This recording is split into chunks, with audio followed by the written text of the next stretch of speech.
Here we go. How's it going, everybody? My name is JazzyGuns. Bang, bang, gang, gang. Let's not get back into this game. We're actually going to be talking about the Danganronpa anime, which I binged quite a while ago. Okay, so I recorded, let me just start here. So I recorded the whole entire Ultra Despair Girls game, like, way before y'all saw it. So, like, by the time I posted it, and I had already binged the anime after completing the game, which was before I even posted it. So, like, by the time I posted it, and it took like 2 days for me to post that damn game, I had already watched the anime. So, I did that because I wanted to avoid people spoiling me in the comments about what's going to happen next episode and stuff like that, because I had problems with that when I did the other game. So, from now on, I'm just letting y'all know, from now on, anytime that I post any type of Danganronpa, anything, I just know that I already did this in the past. Like, what you're seeing is a past recording. So that way, nobody can spoil me at all, okay? So, let's just start there. I actually watched the Danganronpa, the animation, after I completed the first Danganronpa game, Trigger Happy Havoc, because it's basically the same thing. Like, I watched that one, and the anime was pretty much exactly like the game. It's just that the game, like, you know, filled in all those blanks that I probably wouldn't understand fully if I didn't play the game first. It was a nice little adaptation, and I saw all of these in, like, English dub, by the way. I saw them all on, like, Funimation. So, of course, my best people that I love in the first anime, or the first game, whichever one you want to say, has got to be Aoi, or however y'all want to pronounce her name. Asahina. Okay, Asahina. Asahina, Sakura, my girl Kyoko. I love Mondo. Mondo didn't have to go like that, man. Mondo was a good person. My little Cheerio. I love all of them. I love all of them. Byakuya was quite the bitch in the first one, but I didn't know that he was gonna redeem himself like he did in the next few games. So then after that, you know, I went ahead and played Danganronpa 2. Y'all saw that. And then after that, that's when I played Danganronpa UDG, and y'all saw that. I just finished that up. And then I watched the anime. And a lot of people were saying, you know, in the comments how to watch the anime, like, before I even started UDG. They were like, oh, I have to watch it, like, Future Arc, then Despair Arc, like, basically going back and forth.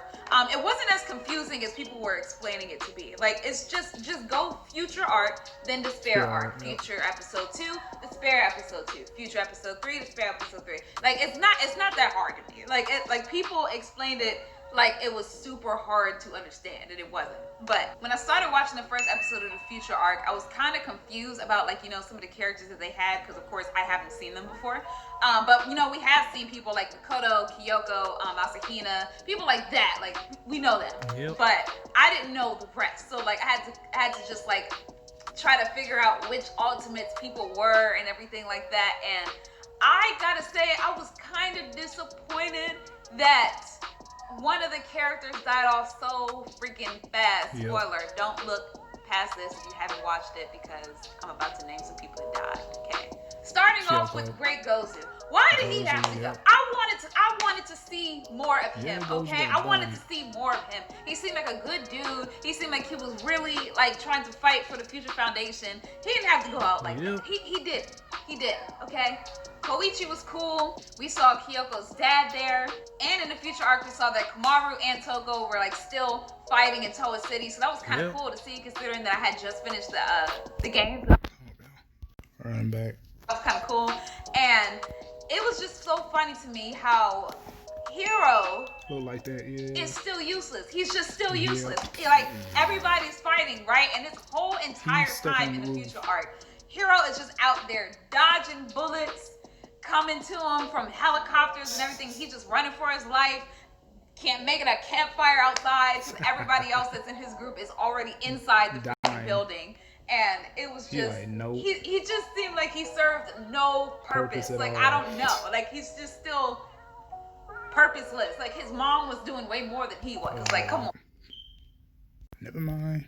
And in the Future Arc, they introduced the Ultimate Animator for the first time, because I didn't see him before until now.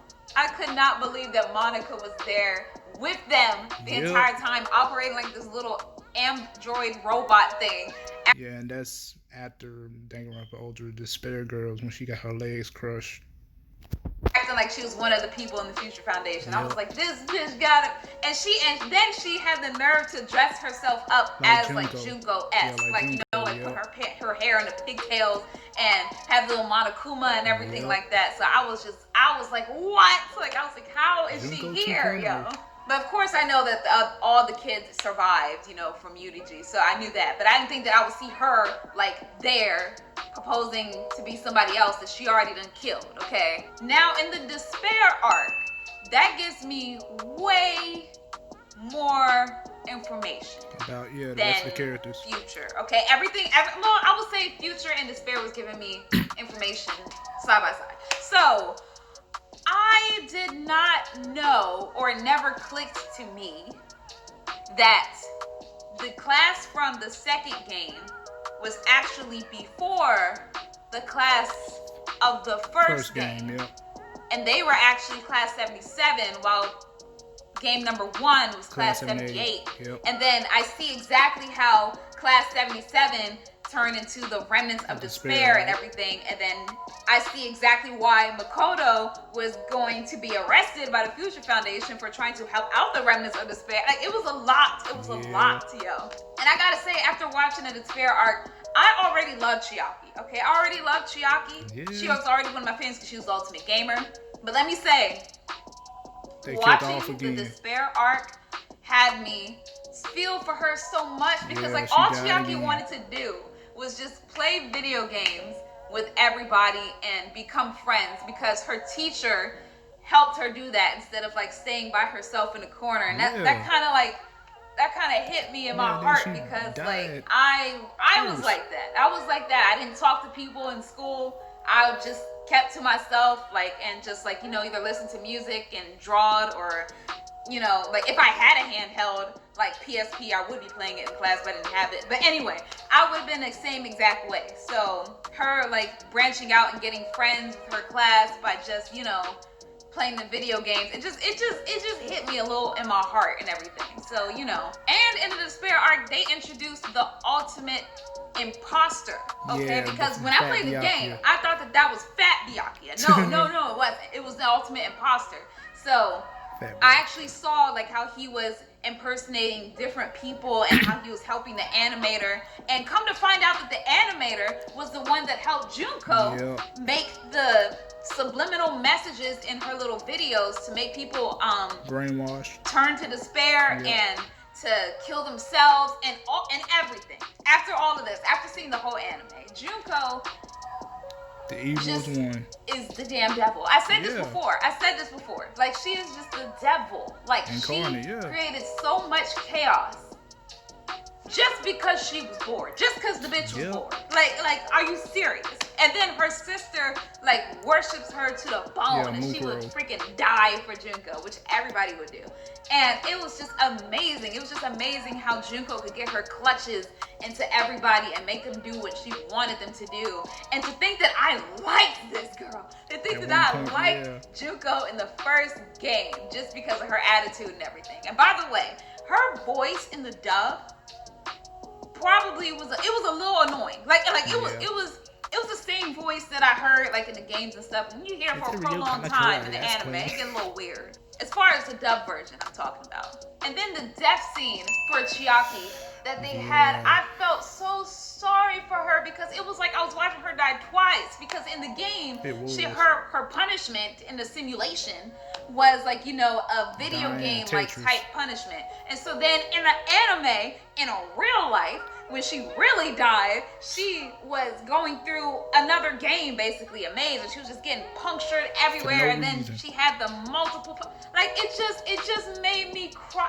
Like I almost wanted to cry. I almost wanted to cry because of how Chiaki went out. Like I was so done. And then with Izuru Kamakura, okay, or however you say his name. However, the one that was Hajime then turned into Izuru, okay? Izuru Kamakura, whatever his name is. It was like they did an experiment on him, ridding him of all his humanity, all of his memories gone and everything like that. to make the ultimate talent. Like, I don't see how the scientists didn't think that this was gonna turn bad. Like, I don't see how they thought that this was gonna work. Like how they made Frankenstein. What could go wrong? Like, if you have somebody with all these talents, they have like no humanity. He had no humanity like left in him. Yep. I don't see how the scientists would think that making somebody like this would be a good thing. Like, I don't see how they thought that this would turn out well. Like, let's rid this man of all his humanity and emotions, and it's gonna be cool. And we're gonna be able to control him. Like, no, you're not going to. But I'm glad I got to see like how Class 77 actually was together, like their school life together, because I wasn't able to see that before in the previous games, and see how they lived basically. And it was just very interesting. Like, everything was just like clicking together for me. I was like, oh, that's why this is like this. Oh, that's why this is like so it was just a lot. I do gotta say, I felt so sorry for Chisa, the teacher, because she honestly was trying so hard to steer these kids in the right direction. She was such a nice teacher, and then she got pulled into despair and got brainwashed, and she was just working for Junko basically the whole time after that, and it was just so sad seeing her turn. It was just so sad seeing her turn. Oh my god. And then you see how Kyoko's dad set up the school basically to keep them safe, and then come to find out that Class 78 was the ones that locked themselves in the school basically. Like, they helped put the bolts and plates on the windows and everything just to have their minds wiped of all of that work they did and be inside the killing game. Like, so it's just so crazy. The one thing for the future arc that I did find very interesting was the way that they died. Like, the way that they died was all by suicide. And like, they come to find out whoever's body was closest to a monitor, that was the one that woke up and saw the brainwashing video and made them kill themselves, you know? And I felt so one death that I felt like I didn't think should have happened, or in the way that it did, was Sanosuke's death. Sanosuke's death got me mad, yo.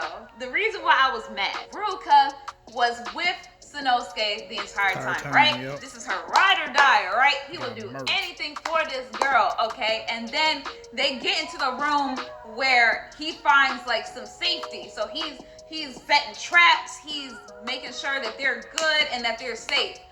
Now, she's worried that anybody could betray her, and she doesn't want that to happen. Yeah. So in order for that not to happen, she goes and does his undoable or his forbidden action. That's what it was called. She did the forbidden action for him, and for him was to eat something in his mouth, or to put something in his mouth as far as food. Oh, and God. She's the ultimate confectionist, so she put the candy into his mouth to kill him, in worries that he would betray her. Yeah. Like, and then when he was getting poisoned, he was sitting there saying how much he loves her, and he would do anything for her. So I'm like, girl, why would you feel that paranoid that even he would betray you? Like, he will not, man. Like, if you just told him what your forbidden was, he wouldn't have done it. He wouldn't leave. So I just felt like Sanosuke's death was just, it was avoidable. I feel like it was avoidable a little bit. But the one death that almost hurt me a lot was when Kyoko got bodied. Well, she technically did. She technically did die, like, for real. Because her forbidden action was to have Makoto live through like 4 cycles of them like falling asleep, and she didn't even tell Makoto. That's how you know Kyoko's a real one. She is a dog, okay? She is one of the best ones in this freaking anime. She's the MVP. Chirio's the MVP, and so is Chiaki. All 3 of them are MVPs in this damn anime. I feel like if they weren't there, this whole entire anime would have went somewhere else. But Kyoko's death almost hurt me, okay? But I felt happy in the end because Mikan revived her, basically. and brought her back to life at the end. So I was so happy for that, because that death kind of hurt me. That kind of left me in my feelings for a few episodes until I found out that she got revived. So I was like, oh, thank you, Jesus. But yeah, what I got from the anime, I know I was all over the place in this review, but what I got from the anime was that Junko's a bitch. Yeah, definitely. And that's it. Pretty much, yeah. Junko's a bitch, just for no reason, just because she's bored, you know? Yeah. So, but I enjoyed the anime. I enjoyed the anime a whole bunch. I enjoyed the anime. I'm going to be playing Dangaronpa V3 soon. Not going to say when, because I'm going to probably pre-record it and then post it randomly. So, I don't know when I'm going to post that, but just know that I enjoyed the anime a whole bunch. And I didn't post it or react to it because it's going to be a whole bunch of copyright issues that I didn't want to deal with. Okay, I already had a channel that almost got deleted because of the copyright stuff. I'm not dealing with that anymore. So that's why I binged it on my own. But I hope that you guys enjoyed this all over the place review. And I probably will be doing a tier list anime, like the Danganronpa character tier list after I finish Danganronpa V3. Okay. I'm gonna do it for each game. Okay. I think. Cool. Or anime too. We'll see. We'll see what mood I'm in. So I hope you guys enjoyed this video, this random video, and I'll see you guys later. And do so.